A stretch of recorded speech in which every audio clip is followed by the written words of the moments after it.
Assalamualaikum warahmatullahi wabarakatuh. Perkenalkan, nama saya Ahmad Nur Madila. Saya Siti Khadijah. Saya Yulia. Di sini kami akan membacakan biografi dari peran sang proklamator dan peran para tokoh sekitar proklamasi. Yang pertama, Insinyur Soekarno. Soekarno atau Bung Karno lahir di Surabaya tanggal 6 Juni 1901. Sudah aktif dalam berbagai pergerakan sejak menjadi mahasiswa di Bandung. Tahun 1927 bersama kawan-kawannya mendirikan PNI.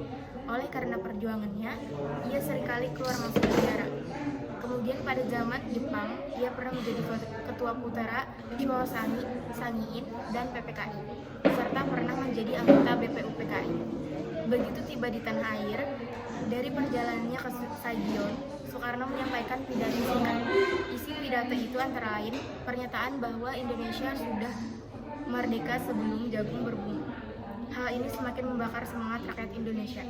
Bersama Muhammad Hatta, Soekarno menjadi tokoh sentral yang terus didesak sampai akhirnya ia harus diungsikan ke Rengas Dengklok. Sepulangnya dari Rengas Dengklok, ia bersama Muhammad Hatta dan Ahmad Subarjo merumuskan teks proklamasi dan menuliskannya pada secari kertas. Soekarno bersama Muhammad Hatta diberi kepercayaan untuk menandatangani teks proklamasi tersebut. Tanggal 17 Agustus 1945, peran Soekarno semakin penting. Secara tidak langsung ia terpilih menjadi tokoh nomor 1 di Indonesia. Soekarno dengan didampingi Muhammad Hatta diberi kepercayaan membaca teks proklamasi sebagai pernyataan kemerdekaan Indonesia. Oleh karena itu, Soekarno dikenal sebagai pahlawan proklamator. Soekarno wafat pada tanggal 21 Juni 1970 dan dimakamkan di Blitar. Yang kedua, Dr. Andes Muhammad Hatta. Tokoh lain yang sangat penting dalam berbagai peristiwa sekitar proklamasi adalah Dr. Andes Muhammad Hatta. Ia dilahirkan di Bukit Tinggi tanggal 12 Agustus 1902. Sejak menjadi mahasiswa di luar negeri, ia sudah aktif dalam perjuangan kemerdekaan Indonesia. Ia menjadi salah seorang pemimpin dan ketua Perhimpunan Indonesia di negeri Belanda. Setelah di tanah air, ia aktif di PNI bersama Bung Karno. Setelah dibubarkan, Dr. Andes Muhammad Hatta aktif di PNI baru. Pada masa pendudukan Jepang, ia menjadi salah seorang pemimpin Putera, menjadi anggota BPUPKI dan wakil PPKI. Saat menjabat sebagai wakil PPKI, Muhammad Hatta dan Soekarno menjadi dui tunggal yang sulit dipisahkan. Bersama Bung Karno, ia juga pergi menghadap Karachi di Saigon. Setelah pulang, Muhammad Hatta menjadi salah satu tokoh sentral yang terus didesak para pemuda agar bersama Soekarno bersedia menyatakan proklamasi Indonesia secepatnya. Muhammad Hatta melibatkan diri secara langsung dan ikut andil dalam perumusan teks proklamasi. Ia juga ikut menandatangani teks proklamasi.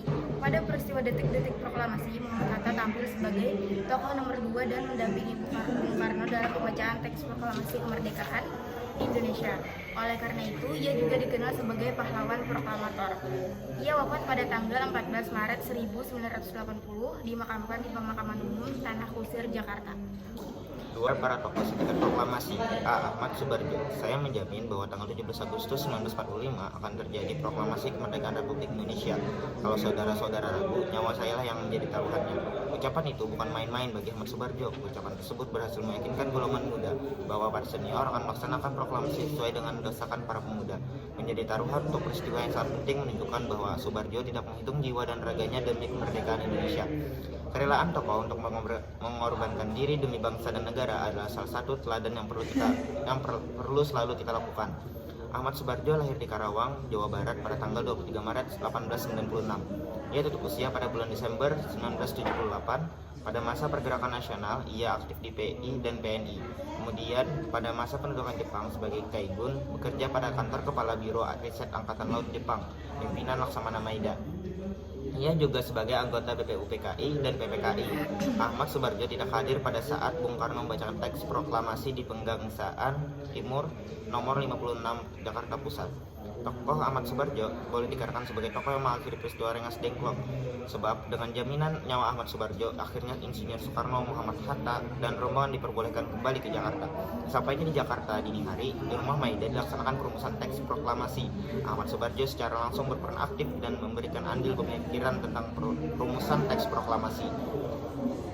B. Soekardi Kartodiwiryo. Coba kamu perhatikan gambar Soekarno berikut ini. Tokoh inilah yang sering menjadi perdebatan para pembaca sejarah Indonesia sekitar proklamasi kemerdekaan. Banyak yang mengira tokoh ini perempuan karena Soekarno lebih banyak digunakan untuk nama perempuan di Jawa Tengah. Soekarno Kartodiwiryo adalah seorang pemuda gagah berani. Ia merupakan seorang pimpinan gerakan pemuda di masa proklamasi. Tokoh ini dilahirkan di Blitar pada tanggal 14 Juli 1916 dan meninggal pada tanggal 4 Mei 1971. Sejak muda ia sudah aktif dalam pergerakan politik. Semasa pendudukan Jepang, ia bekerja pada kantor berita Domi. Kemudian ia aktif di dalam gerakan pemuda. Bahkan ia menjadi pemimpin gerakan pemuda yang berpusat di Asrama Pemuda Angkatan Baru di Menteng Raya 31 Jakarta.